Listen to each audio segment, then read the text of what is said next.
31 जुलाई 2025 एक ऐसा तारीख, एक ऐसा दिन जो लाखों युवाओं को और उनके शिक्षकों को और आने वाले युवाओं के लिए ये दिन, ये रात बेशुमार याद रही। हाँ, क्योंकि ये सिर्फ प्रदर्शन नहीं था, ये क्रांति की चिंगारी थी और ये चिंगारी निकली थी उन युवाओं के दिल से जिन्हें आज भारत का भविष्य कहा जाता है, मगर सिस्टम ने उन्हें इंतजार का बोझ बना दिया है। हाँ, मैं बात कर रहा हूँ एसएससी के प्रोटेस्ट के बारे में। प्रोटेस्ट होने का सबसे बड़ा कारण यह है कि एसएससी घोटाले, लेट रिजल्ट और भर्ती प्रक्रिया में अनगिनत गड़बड़ियों ने देश के लाखों युवाओं का भरोसा तोड़ा। इसमें दिखा रहा है आरके डिजिटल सेंटर नंबर 2 और गेट नंबर 2, और ये मैंने अभी एसएससी की साइट से डाउनलोड किया है। इसमें सेंटर दिखा रहा है पवन गंगा।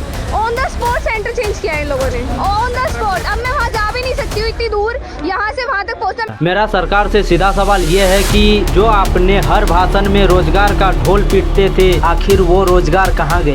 भाइयों बहनों, रोजगार आपको आपके प्रदेश में मिलना चाहिए कि नहीं मिलना चाहिए, आपके इलाके में मिलना चाहिए कि नहीं मिलना चाहिए। और इसलिए भाइयों बहनों, हमने मेक इन इंडिया का अभियान चलाया है।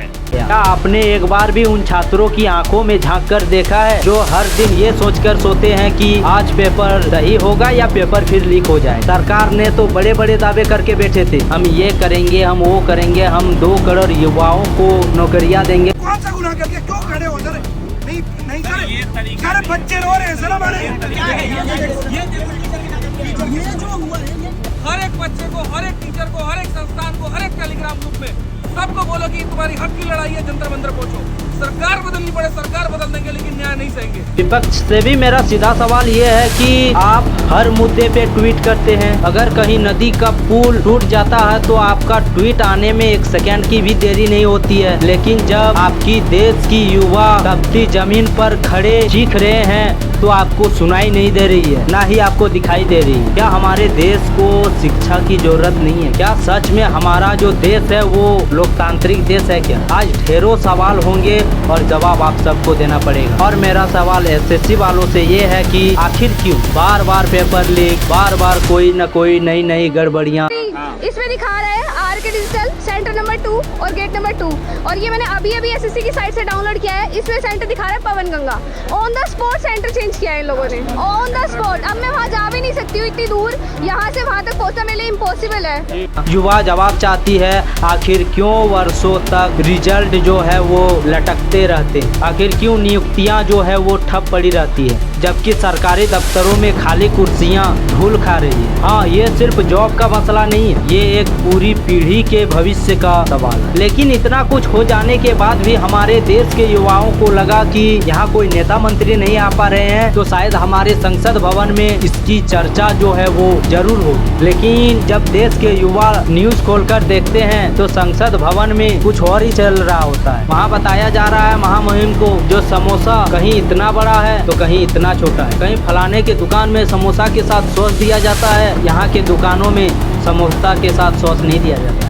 किसी भी ढाबे या होटल में किस वस्तु की मात्रा क्या होगी ये मानकीकरण नहीं किया गया है। कहीं कटोरी पर छोटा में दे देला, कहीं बड़का मिलाला, कहीं छोटा समोसा मिलता है, कहीं बड़ा मिलता है। जब इन सब खबरों को हमारे संसद भवन में उठते देखा तो हमारे देश के युवा जो है वो समझ गया कि इस देश का कुछ नहीं। यहाँ लाखों करोड़ों युवा जो है वो मार खा रहे हैं, उनके ऊपर लाठीचार्ज है।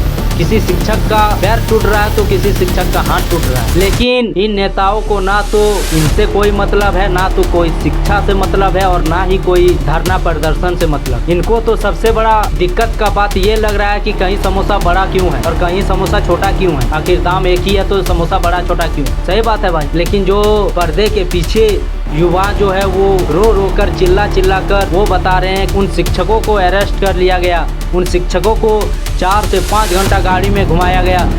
उनकी चीखें इन सब नेताओं को नहीं सुनाई पड़ रही है। इन सब नेताओं को कहीं समोसा बड़ा क्यों है, कहीं समोसा छोटा क्यों है, कहीं समोसा के साथ सॉस क्यों नहीं मिल रहा है, कहीं समोसा के साथ सॉस मिल रहा है तो सॉस जो है खट्टा क्यों है, मीठा क्यों नहीं है, कहीं के समोसा में आलू कम क्यों है, आलू की जगह भुजिया क्यों डाला गया है।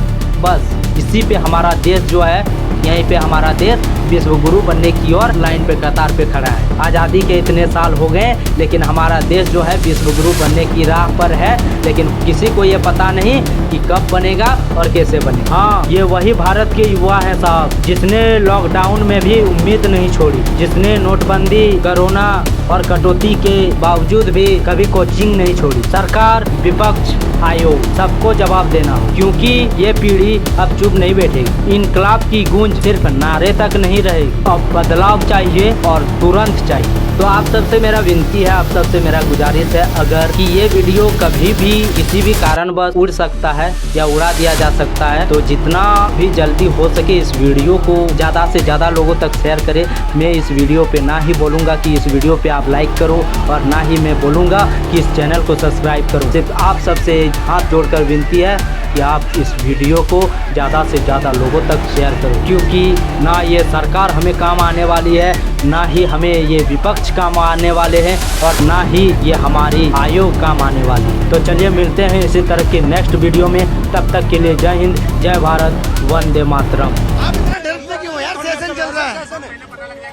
मैंने पहन के 2017 में उतार दी।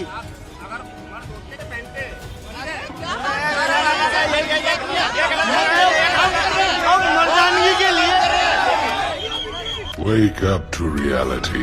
कहीं कटोरी पर छोटा में दे देला, कहूँ बड़का मिलाला, कहीं छोटा समोसा मिलता है, कहीं बड़ा मिलता है। ये आज तक हमको भी समझ में नहीं।